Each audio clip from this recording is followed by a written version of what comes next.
if anyone's out there thinking about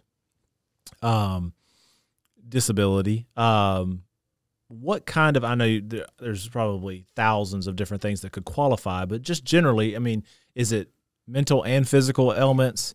What's some things that kind of could qualify, or what really is the threshold to get in? Is it just the actual injury itself, or is it going to be more how that injury affects your specific person?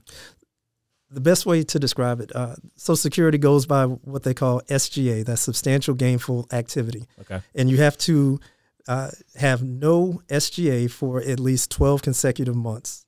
That's the minimum. It has to last for at least a year, and no substantial gainful activity.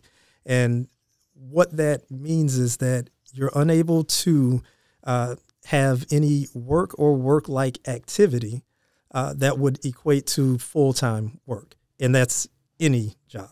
So any job in the national economy, even things like going to college full-time, where you don't need extra assistance and that sort of thing, that can still count as substantial gainful activity.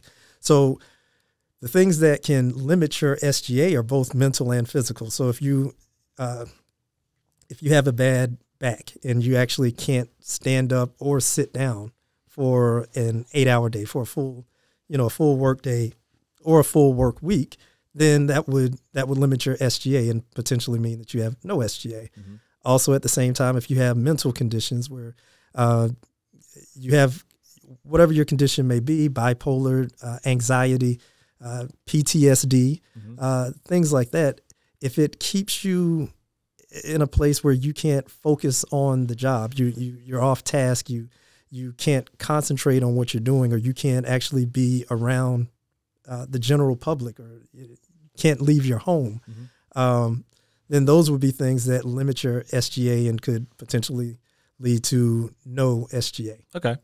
And then also I can assume here, it also depends on you, the person, and your work history as well, right? Because obviously we're lawyers. If we became paraplegic and lost the use of our legs, we could probably still do our job. Correct. Someone who has a more physical job, who's on their feet every day. So there is a variable there, correct? Yes. The things that are taken into account are your education and your prior work history, and your age. A younger person is expected to be able to pick up other jobs, whereas when the Social Security office calls you an older person, they have their own ages. But whenever that happens, you only have to be able to not work the jobs that you have had, whereas younger people are expected to be able to have other jobs. But it's not to an extent where you've been a construction worker all of your life and now, well, you can go and be a lawyer. Yeah. It wouldn't be that. But it would be jobs that are similar. Yeah. Within the same kind of sphere of their training and their knowledge and their experience and everything. Right.